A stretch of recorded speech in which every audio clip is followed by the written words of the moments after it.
Howdy, howdy, howdy, howdy, howdy, howdy, howdy. Hello, everybody out there in video land. Hello, we're here. Yeah, we're here. Everything's good. And hello, everybody out there in radio land. So we got both of the modern media going here today. Everything's rocking, everything's rolling, everything's good. My name is Paul K. Lemire. This is Your City, Your Voice coming to you live from downtown Niagara Falls, Ontario, Canada, in the studios of 4680Q Radio. Yes, look at this. I turned the camera over that way. One day I'm going to just swing it over there and get it back. Maybe I can do that one day. Swing it over, get the 4680Q sign and bring it back. But I guarantee you, I vow to you, we are in the studios of 4680Q Radio live in downtown Niagara Falls, Ontario, Canada. That's where we are. That's where we do the show. And we've been doing it for, well, tomorrow is the 400th show, number 400 tomorrow. That's right. This is 399 today. And tomorrow we hit 400, another benchmark. And you know what?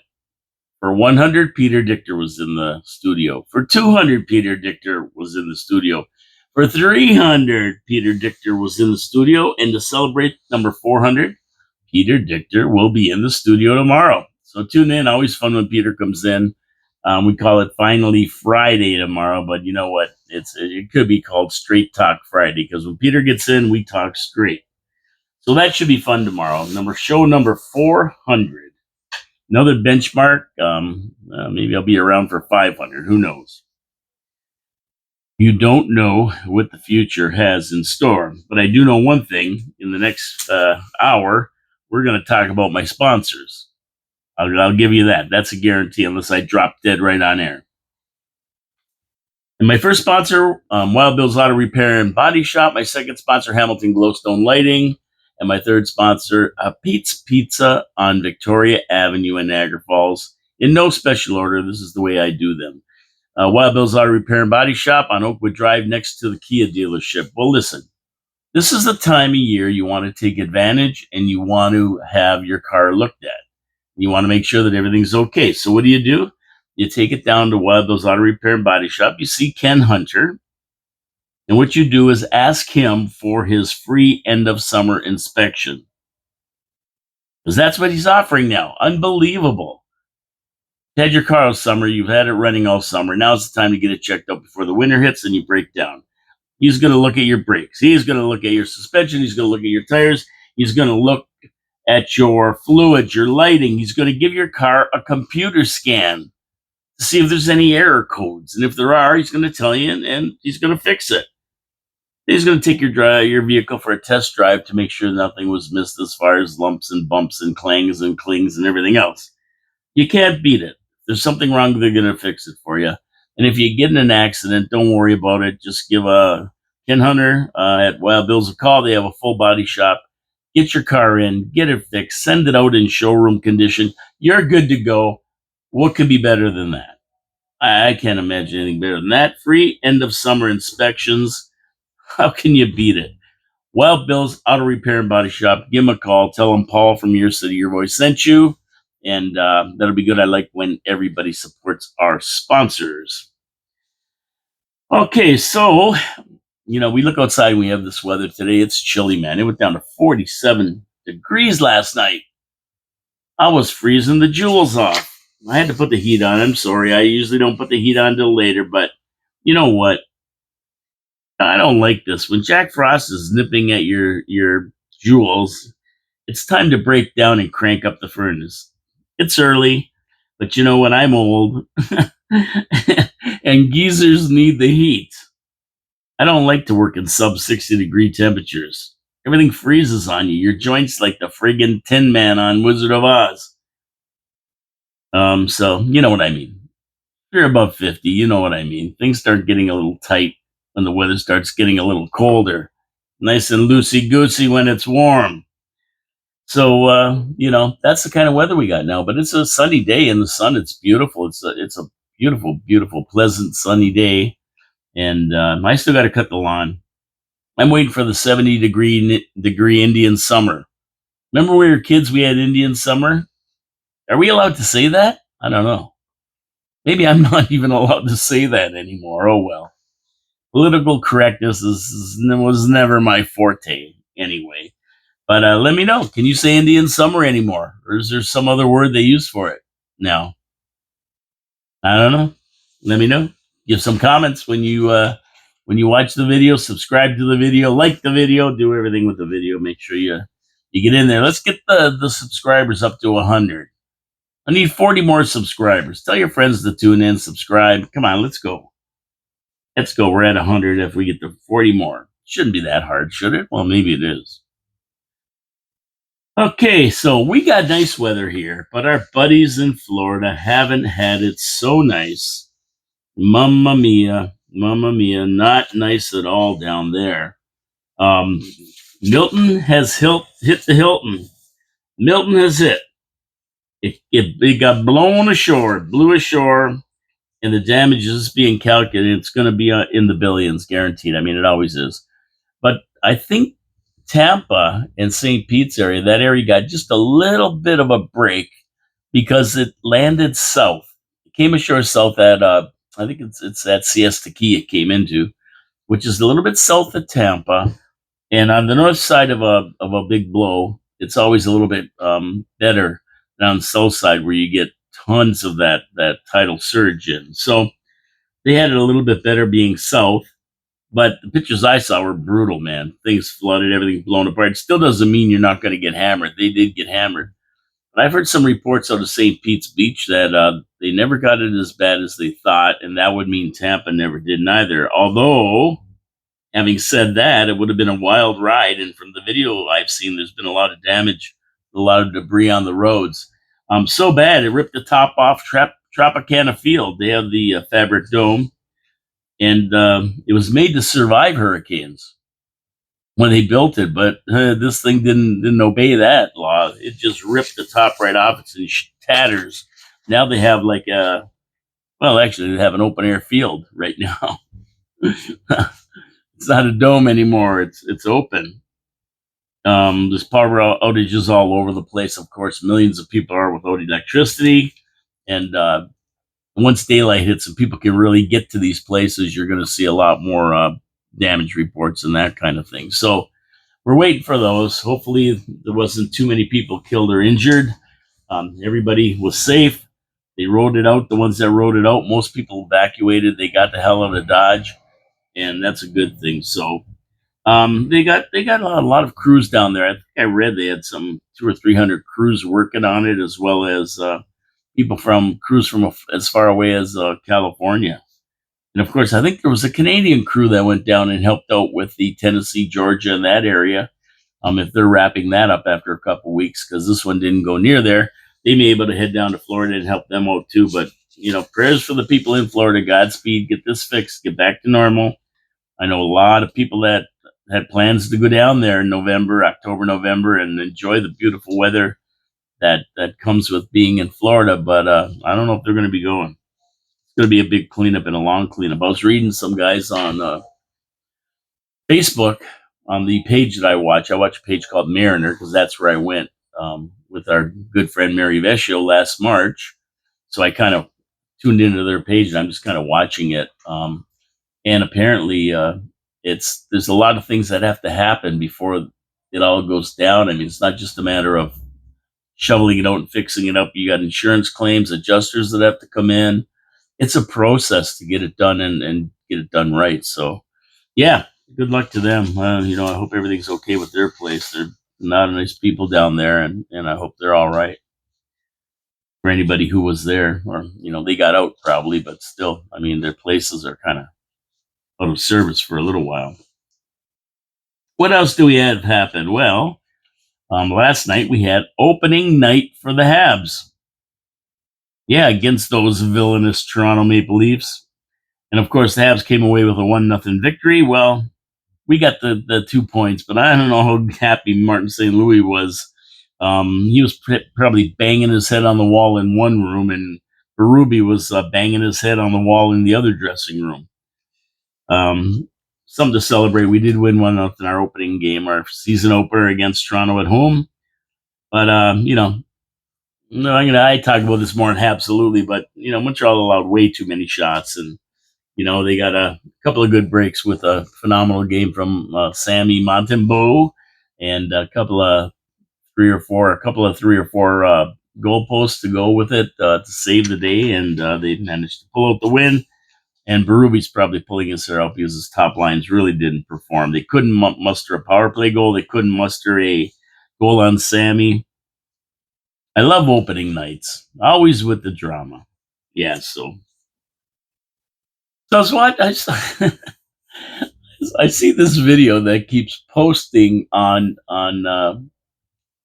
Facebook, and it's about these two people who are over the wall, right in front of the falls, standing on a rock ledge, and everybody's yelling and screaming. They're standing on the brink of the falls, basically, right? And everybody's there yelling and screaming about these guys having and I'm just going, I don't know. I kind of like seeing tourists having a good time when they're in Niagara Falls. Could be better than that. You're standing right on the brink of the falls, looking right over the edge. That's pretty neat. And everybody's freaking out, of course, because they're over the wall. They shouldn't be over there. And I'm going. Well, if they want to go out there and play around, let them go. I mean, it might not be good for them, but when you think about it, though, um, the problems is when you get to the edge of the falls, like where they were standing, those rocks are always under mist. They're slippery. They got algae on them.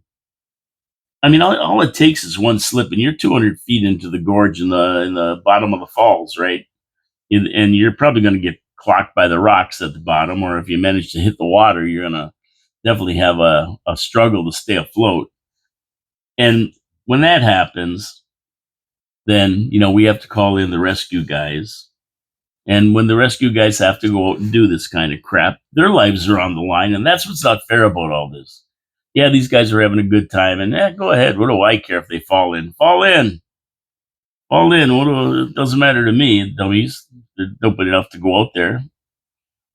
I mean, there's no cure for stupid, and there's no vaccination for it either. So if they're dopey enough to do it, be my guest. But then we got to call in the rescue guys, and they're putting their lives on the line, which isn't fair. So, I mean, I don't know why, you know, they don't just say there's a $10,000 fine and call this stunting, because this really is a stunt. If you're going to go right to the brink of the falls and you're going to stand there and look over the edge on these slippery type of rocks, kind of stunting, right? You're almost like a stunt man doing that kind of crap, or stunt woman, because there's a woman down there too.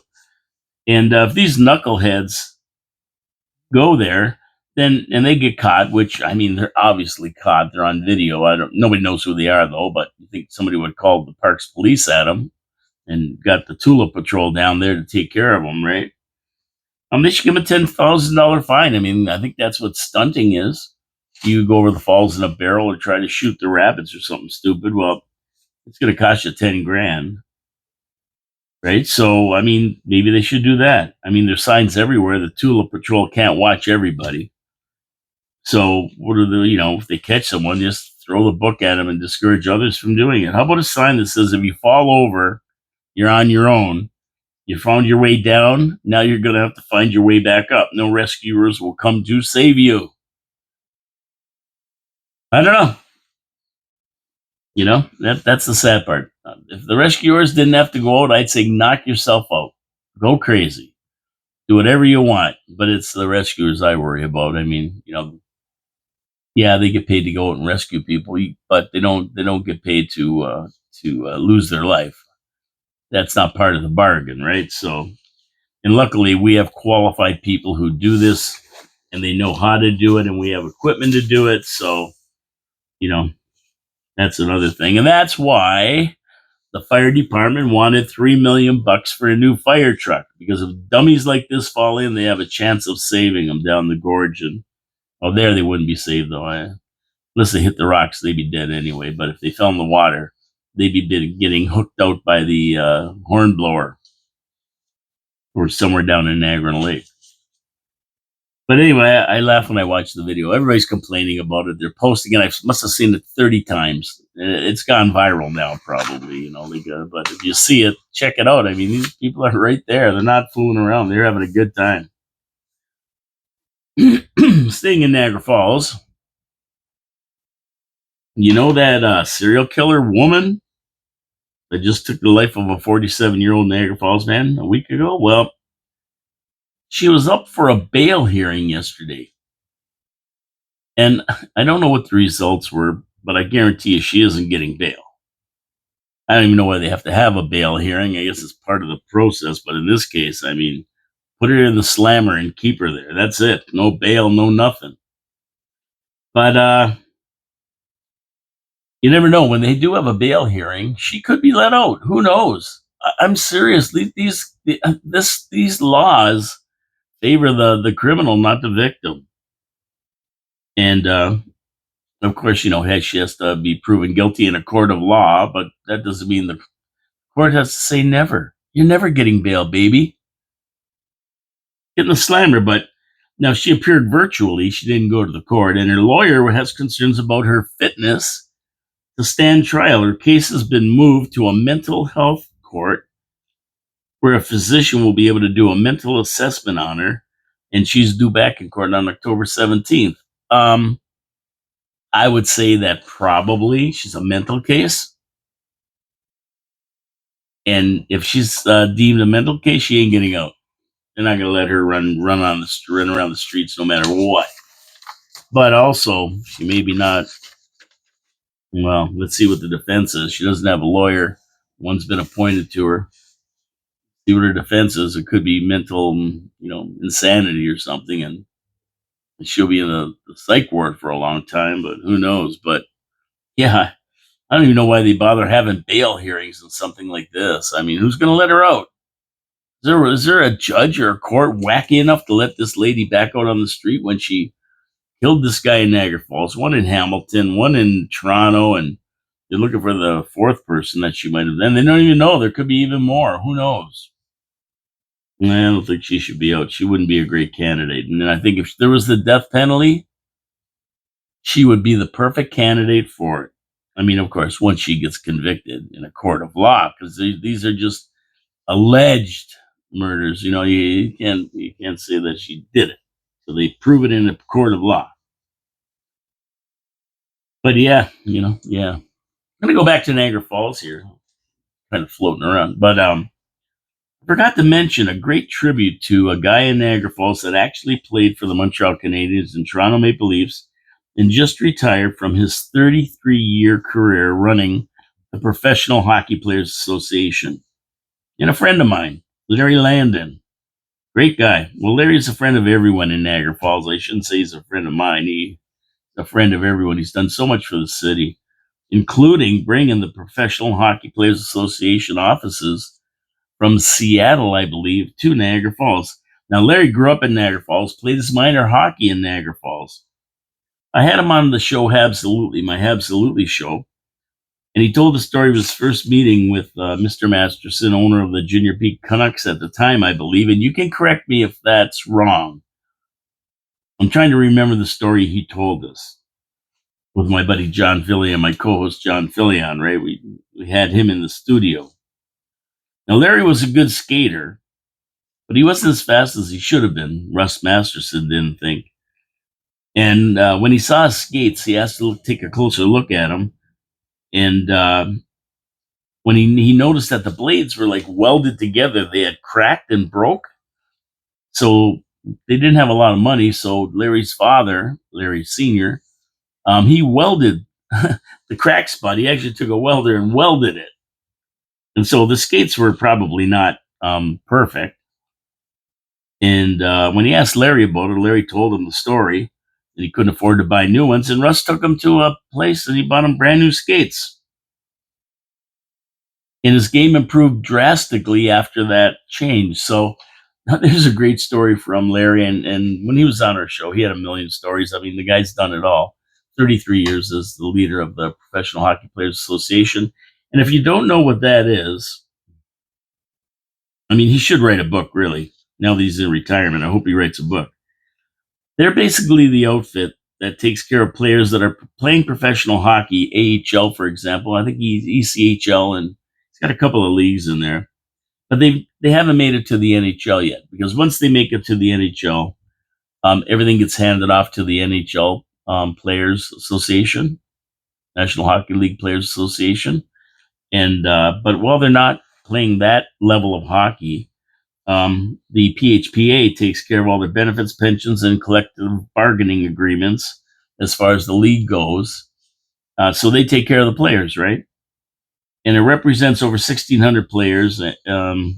Larry took it over in 1993, and he moved the offices to Niagara Falls, Canada. Here we are, right here now, right on Portage Road, just past Five Corners. If you want to take a look for it, it's a beautiful building there.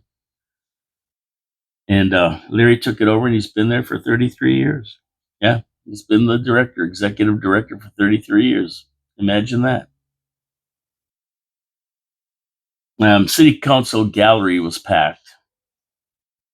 And Hall of Famer Marcel Dion gave a rousing tribute to Larry as he was awarded a certificate and photo of Niagara Falls from Mayor Jim.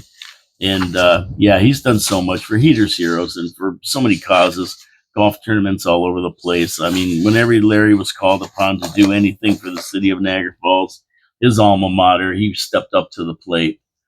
Great guy. He was great in the studio. He told us so many stories about the NHL and things that happened and that he did.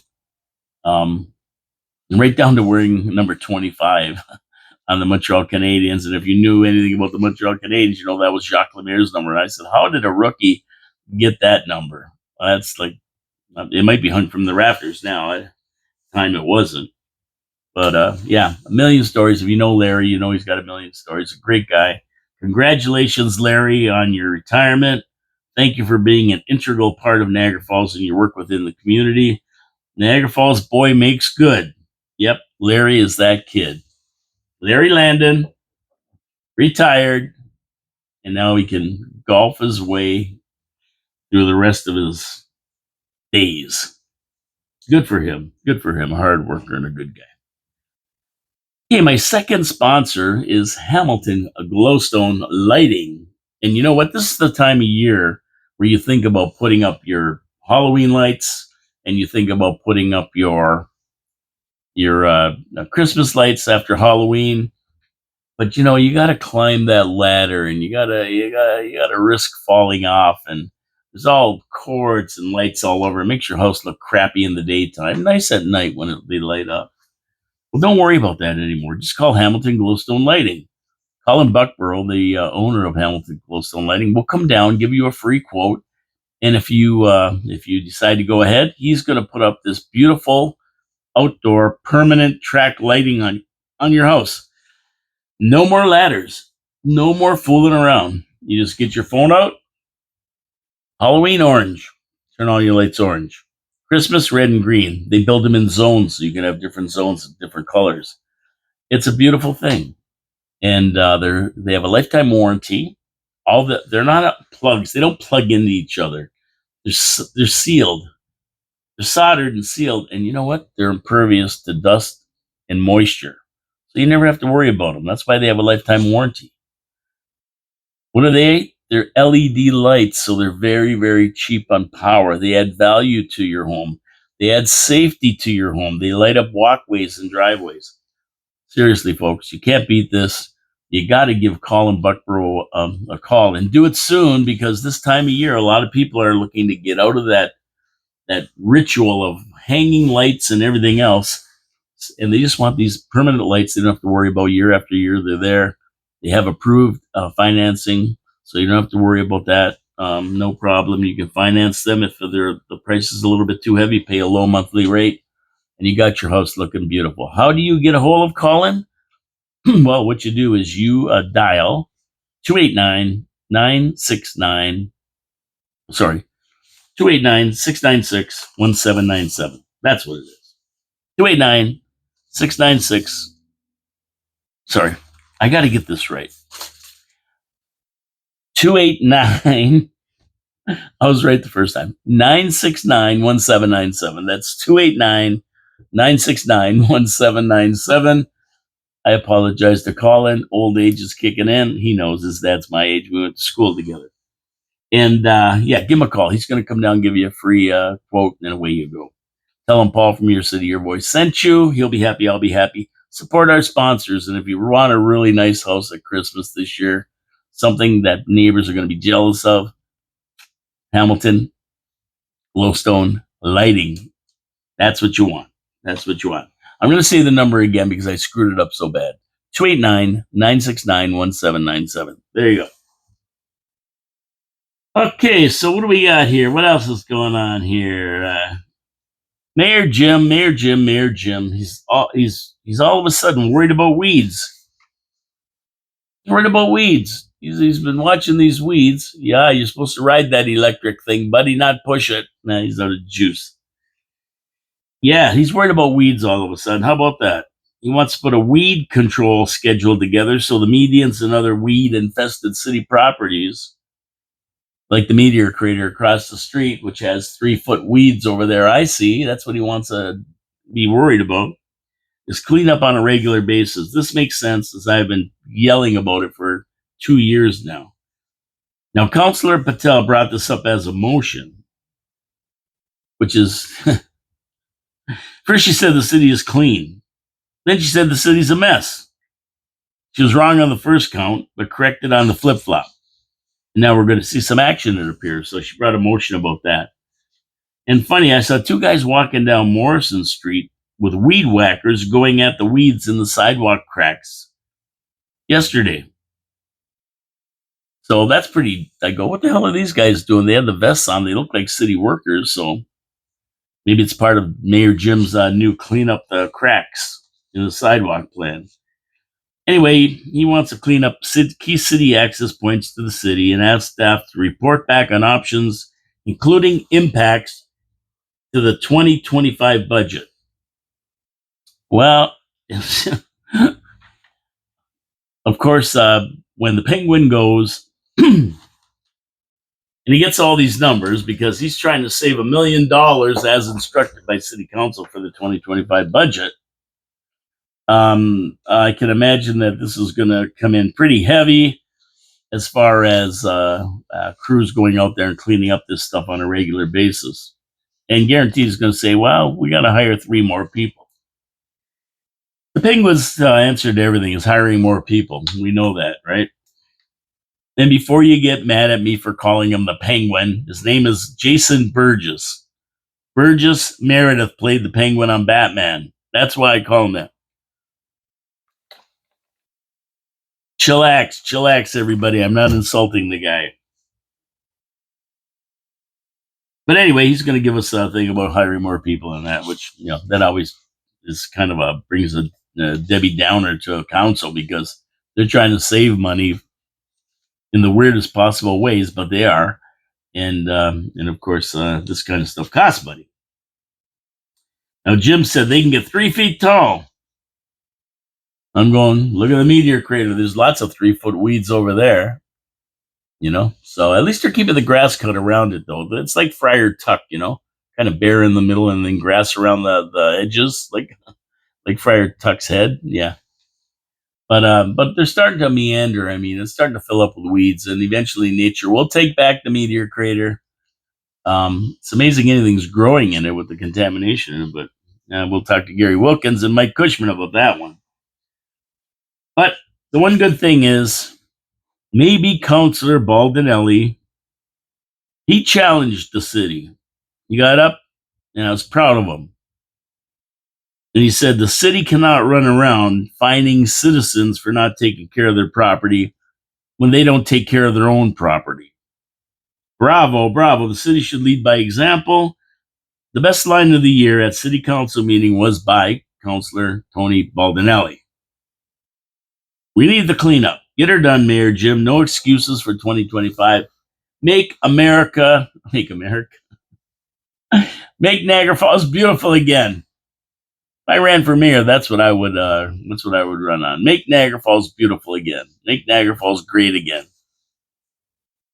Because we've definitely seen a downgrade in Niagara Falls over the last, few years. No excuses. Make Niagara Falls beautiful again. Okie dokie. So let's take a flip over to Europe and the ongoing Ukraine Russia fiasco they call a war. Well, everybody wants to get in on the act here. Everybody's got to get in on the act, and Hungary is no different. Hungary is now threatening World War III if Ukraine is allowed to join NATO. So they're saying if Ukraine joins NATO, then NATO lets Ukraine in. It's going to be World War III, and they don't want to see that. So I don't know how he figures it's going to be World War III if they let NATO in, but he's got it figured out. The guy who runs them, what's his name? I can't remember his name. Yeah, doesn't matter. Hungary's foreign minister, though, Peter Szijjártó, said that if Ukraine gets into NATO, it would definitely spark World War III, and he could be right. I mean, the laundromat we know as Ukrainia has always been a buffer between NATO countries and Russia, right? I mean, you got Poland and all these other surrounding countries, NATO, and then you've got the Ukraine, which isn't NATO, and then Russia, of course, which isn't NATO. I mean, the laundromat likes to get involved in these things, and now they're fighting a big war. And if they did take over and make Ukraine part of Russia, and I call it Ukraine, I've always called it Ukraine. I don't know when it became the Ukraine, but I always called it Ukraine. Right? But if they let them in, then there goes the buffer between Russia and NATO. All of a sudden, NATO's on Russia's doorstep, and they throw missiles in that there. Not nice. Russia would not be impressed, and it would definitely be considered a threat by Putin. The White House Security Council says Ukraine must win the war with Russia to join. Sorry, there, White House. This isn't going to happen, says I. I say that. I mean, in Ukraine right now, the Ukraine's suffering mass desertions as more than 15,000 Ukrainian soldiers have deserted or abandoned their units since the beginning of 2024. So they're leaving en masse. They're struggling to recruit men as its army has suffered devastating losses after more than 2 years of war. We know that, compounded by the daily advance of Russian troops. They dropped the legal age to join the military so they can get more people fighting. But Russia is planning a new draft this fall to mobilize over 100,000 men. And I mean, Ukraine just can't match this force. That's all there's to it. According to journalist Vladimir Bioko, maybe I misspelled it, who serves as the 101st Brigade of the Ukrainian Armed Forces, the real number of the people men deserting, maybe 10 times that figure. So you can see where this is going, right? I mean, Ukraine has really lost the war. They really have. They're done. They've been done for a while now. The only reason they're still fighting is the billions given to them by the US and NATO.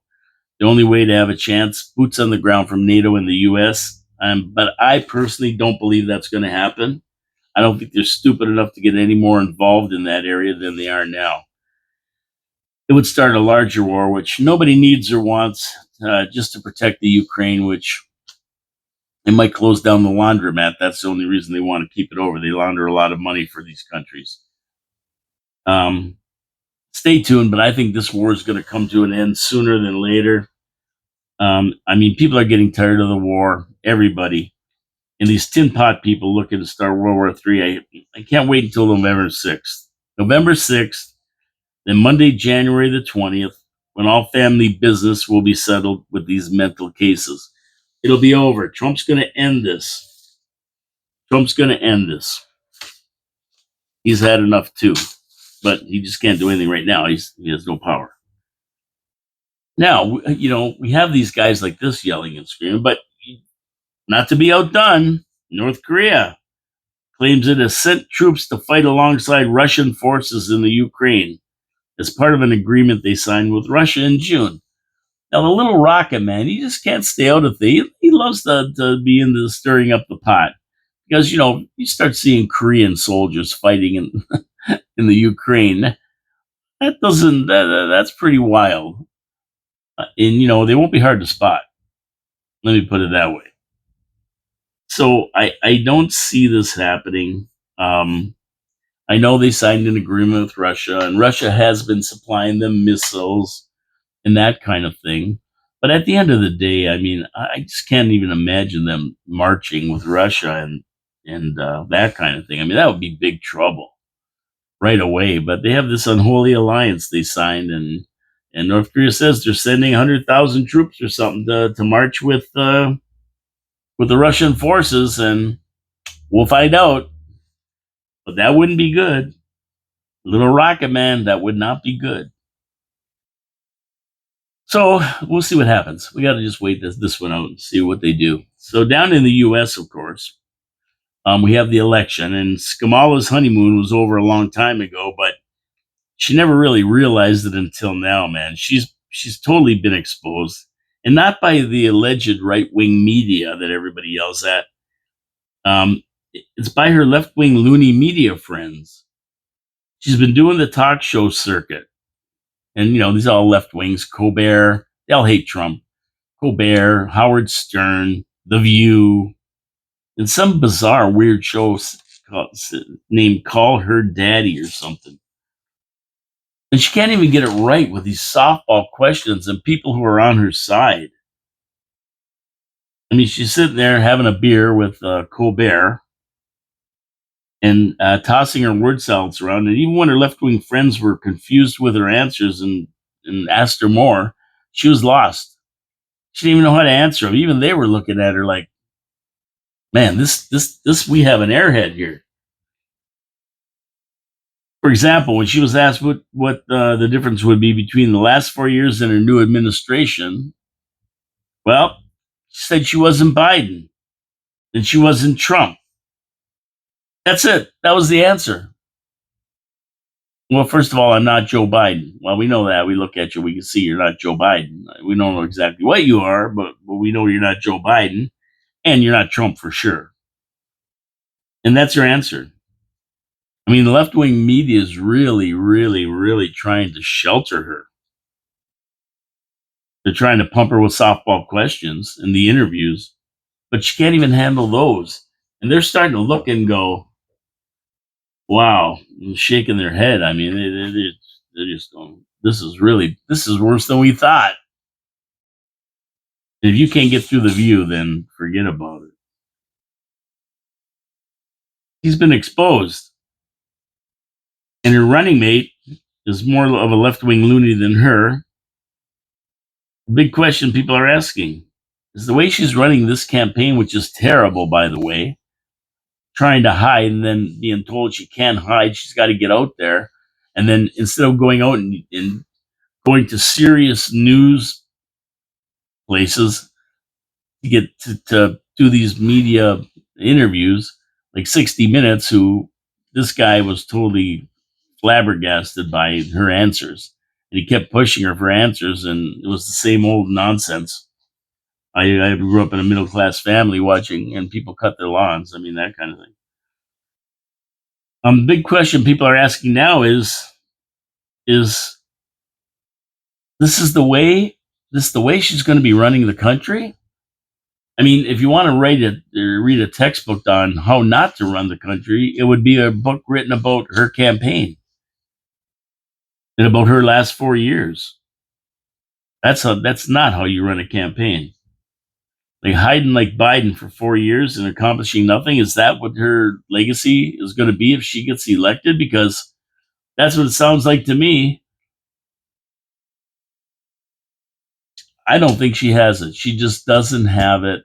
So when you look at it, you can ask the question right now: who's running the country right now? Biden's incapable of it. He's lost. Harris isn't running it. She don't have the brains to run it. So who's running it? And you got to take a look at Obama. That the Obama gang, they got to be the ones running it right now. So there you go with that.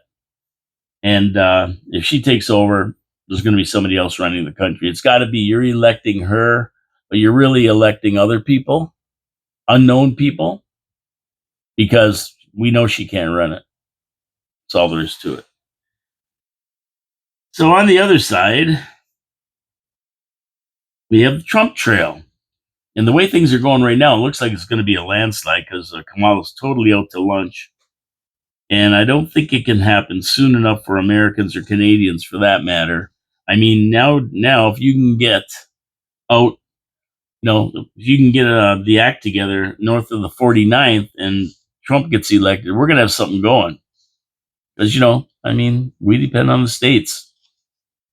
We really do look to the states for most things. So the better off they do and the better off the economy is, and the stronger the president is, that kind of thing, the better off we're going to be. That's why I'm so interested. I love American politics, not so much Canadian, but I will get into something a little bit later about Canadian politics.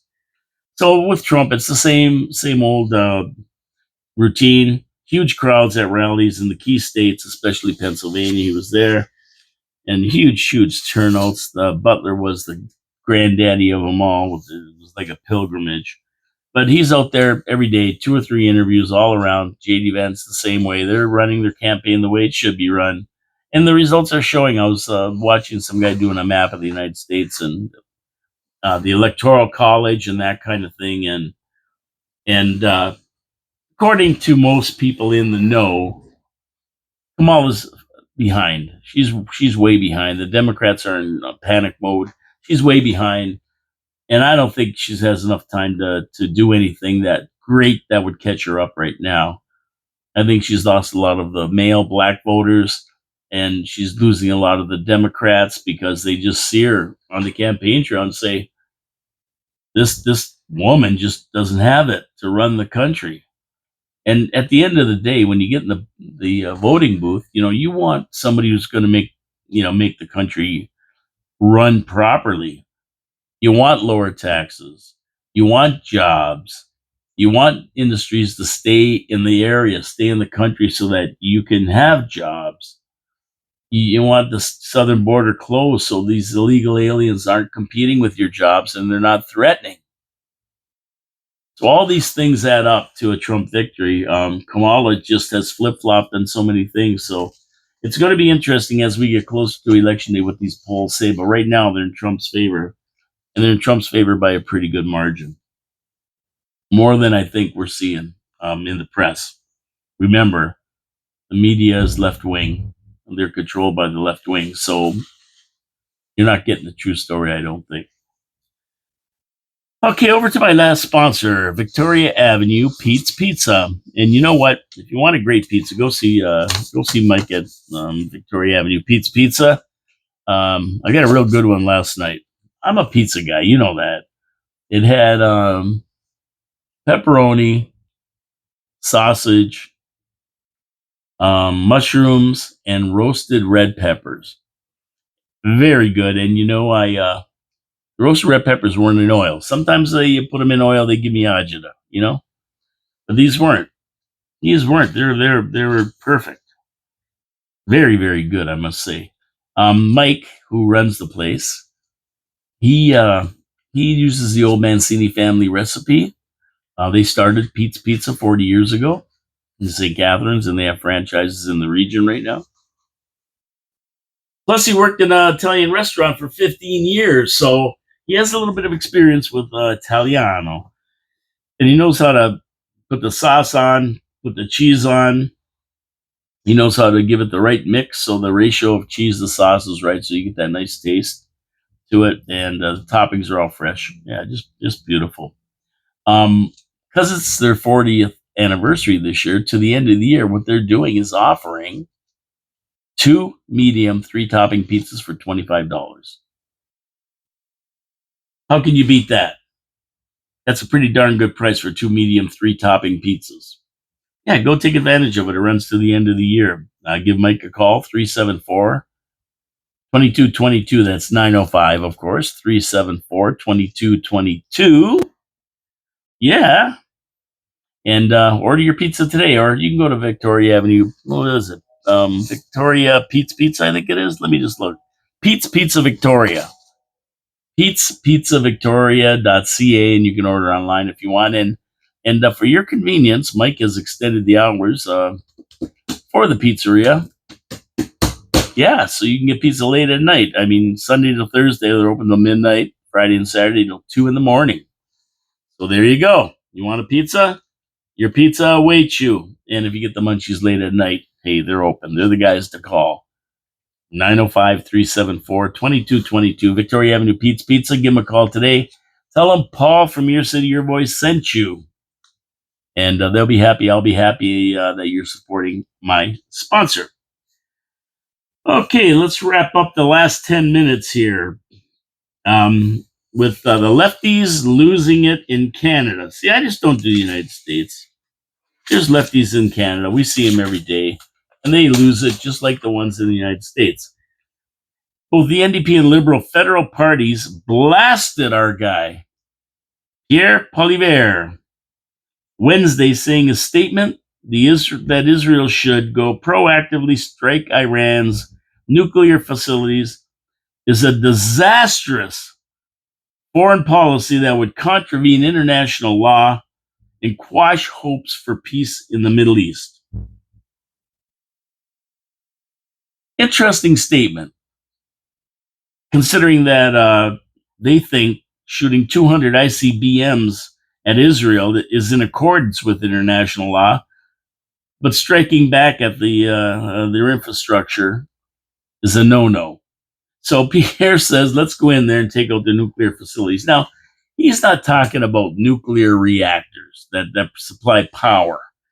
He's talking about nuclear centers that enrich uranium to prepare for the nuclear bomb they're making. And they are doing it. That's what he's talking about. Go in, clip these military installations that have either rockets or nuclear enrichment facilities and get them out of the way. So the Foreign Affairs Minister of Nothing, Melanie Joy, told reporters that PP's preemptive strikes would trigger a broader war. She's kidding, right? She has to be kidding. What is a broader war for Israel when they're fighting Syria and Lebanon to the north with the Hezbollah launching bombs at them all the time? Hamas to the west, who started this whole thing by going into Israel, slaughtering 1,200 people and taking 300 hostages. Yemen and the Houthis to the south, which are constantly lobbing rockets into Israel and tying up the boats and going into the Suez Canal. So now the Suez Canal is closed, basically, and costing all of us a lot of money because the ships have to go around Africa and come up the coast and then cross over to North America. It takes 2 or 3 weeks more, which time is money. And Iran from the west, who's launching, well, one time they launched 300 drones and missiles. And now they launched another 200 just the other day. So, I mean, seriously, Melanie Joy,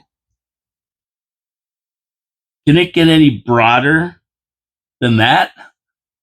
Talk about a broad war. Holy jeez. Covers 5 countries in the north, south. They're surrounded, Israel. How much broader can it get than that? Now, why do these liberals and NDP dippers cater to the terrorists that are looking to wipe Israel off the map? Joy repeated Canada's support for Israel and the right to defend themselves. So what's the problem, Melanie? You say they have a right to defend themselves. They're defending themselves, and now you're going crazy. In another kook, Defense Minister Bill Blair said that strikes on nuclear facilities, and I use the term loosely because when they say nuclear facilities, he's thinking the nuclear reactors, which is only one in Iran, would be contrary to the law of armed conflict. But sending 200 ballistic missiles at Israel isn't? Oh, man. These seriously, folks, these people are whacked. Now, on Monday, Pierre Poilievre addressed a large Jewish audience in Ottawa, repeating his intent to staunchly defend Israel against its critics and uphold Israel's right to defend itself against these terrorist aggressors. Okay, that makes sense. I mean, if somebody bombed Canada, you think, well, I don't know if we could, but if we could, I think we'd go after them, wouldn't we? We just let somebody bomb Canada, send 300 missiles to Canada, and then not go after somebody. I mean, if we did, and the United States would for sure. They wouldn't put up with that in North America. So we got that going. I mean, Israel has to prevent Iran from using nuclear force, and if that means proactively striking nuclear sites and installations, so be it. That's Pierre's attitude towards it, and I agree with him. And he also said it'd be a gift to the world and humanity if Israel were to prevent Iran from completing a nuclear weapons program. And I agree with him there too. You don't need these people who hate America, hate North America for that matter, getting access to nuclear weapons. And that's what Biden's done. He's lifted sanctions, he's given them money. Guess what? They're building. And they're building, and if you ask any experts, they're not months or years away from a nuclear bomb that could hit North America. They're only weeks away. Now, to be clear, Pierre said he wasn't talking about the one nuclear power plant Iran has operating. He was talking nuclear enrichment sites, although the left is spinning it a different way, of course. Of course, they're going to spin it a different way, right? They got to make it look like he's this warmonger. Heather McPherson, an NDP foreign affairs critic, labeled him a warmonger. He's a warmonger. He wants to take out the nuclear weapons, and he's a warmonger. He's trying to start something broader, which I don't see how you can start something broader when it's already has 5 countries involved, and they're all firing stuff at Israel, and Israel's bombing them all back. And Iran's still under the gun. They're just waiting to get their